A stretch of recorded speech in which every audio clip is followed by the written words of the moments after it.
Kumusta mga brad? 2024 isa sa pinakamasayang taon para doon sa mga taong nag-antay sa Honda Winner X. Ilang tulog na lang kasi ilalabas na siya. Yung iba hindi na talaga makapagantay. Kating-kati na yung kamay. Pero ang hindi nila alam, yung mga kamoting ahente, yun yung kating-kati ang mga kamay. Alam nyo na ang ibig kong sabihin. Pero para naman doon sa mga taong mahilig sa mga retro classic na scooter, iba din yung inaabangan nila. Kung ang Yamaha nga po ay may Fazio, ang Honda naman may Giorno.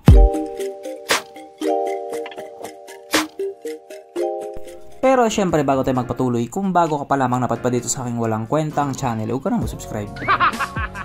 So yun na nga, siguro naman alam na ng karamihan na ilalabas na nga ni Honda yung pamalakasang underbone nila, ang Honda Winner X. Pero bukod nga po sa motor na yan, meron pa silang isang inaabangan, ang bagong modern retro classic ni Honda, ang Honda Giorno Plus 125. Para nga po doon sa mga hindi nakakalam, ang Honda Giorno po ay matagal na nag-i-exist. Pero 50cc pa lamang siya dati. Ngayon kasi upgraded na yung makina, upgraded pa yung itsura niya. Parang Italian scooter talaga yung datingan niya. Kaya yung mga tao, excited sila. Kaso lang isa nga po sa pinakamalungkot na katotohanan, laging nahuhuli po ang Pilipinas. Ilalabas muna ng ilang taon sa ibang bansa, tapos pag nagsawa na sila, ilalabas na sa Pilipinas. Bastos. Pero siguro may dahilan naman sila or may rason naman sila. At kung ano man yun, sa kanila na lang yun.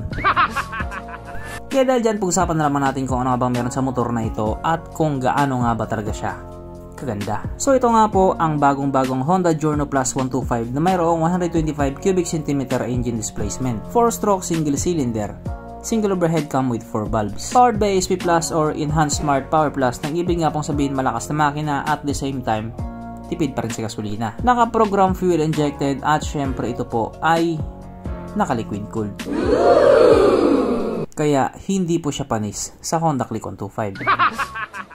Pagdating nga po sa kanyang power, unfortunately, wala po silang binigay na information. Pero kung sakaling ilabas na siya sa Pilipinas, doon pa lamang siya magiging mabilis. Ang kanyang tangke ay kaya magkarga ng 5.4 liters fuel tank capacity at wala din po tayong idea pagdating sa kanyang fuel consumption. Pero dahil ito nga po ay Honda, panigurado matipid din to sa gasolina. Ang sukat ng kanyang gulong 100/90/12 sa harap at 110/90/12 naman sa likuran. Syempre paras na po ito naka-tubeless. Pagdating naman po sa kanyang braking system, ito po ay naka-disc brake sa harap at drum brake pa din po sa likuran. So bali ito nga po ay mayroong dalawang variant, yung ABS at yung CBS. Alam nyo na, kung hindi naka-ABS, naka-CBS. Ang kanyang seat height ay may taas sa 780mm at 155mm naman ang kanyang ground clearance. Mapunta naman po tayo sa iba pa niya mga features. So ang ilaw nga po sa motor na ito, naka-LED na po. Pero naka-bulb type pa rin yung kanyang mga signal lights. Ang kanyang gauge panel ito po ay naka-digital na ganyan nga pong itsura. O diba? Hondang Honda. At katulad nga po sa ibang mga modern retro classic, naka-smart key na din po ito.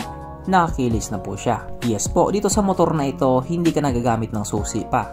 Pa-remote ka na lang. At hindi rin po mawawala sa motor na ito ang kanyang USB charging port na para kahit saan nga po magpunta, hindi ka na mangangamba na baka malubat pa yung cellphone mo. Kasi nga, manonood ka pa ng Cornhub.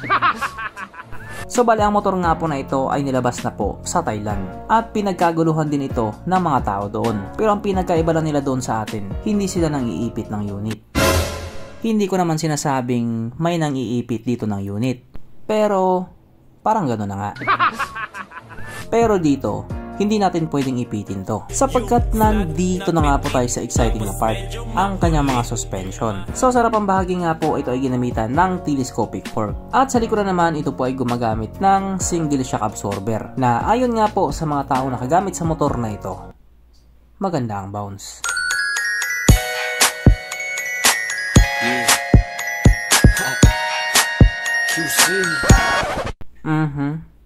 Panigurado. Wala na namang nalungkot.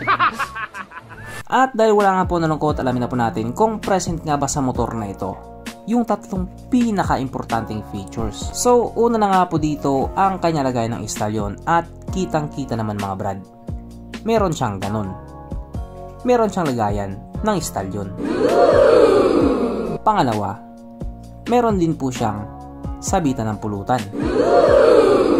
At oras na nga po para sa ating Red Horse check, ang pinaka-importanting feature sa isang motor. At ayon nga po sa aking masusing pag-aanalisa, ang motor na ito ay kayang magkarga ng 2 kahong Red Horse at kasya pa isang kahon sa kanyang underseat compartment.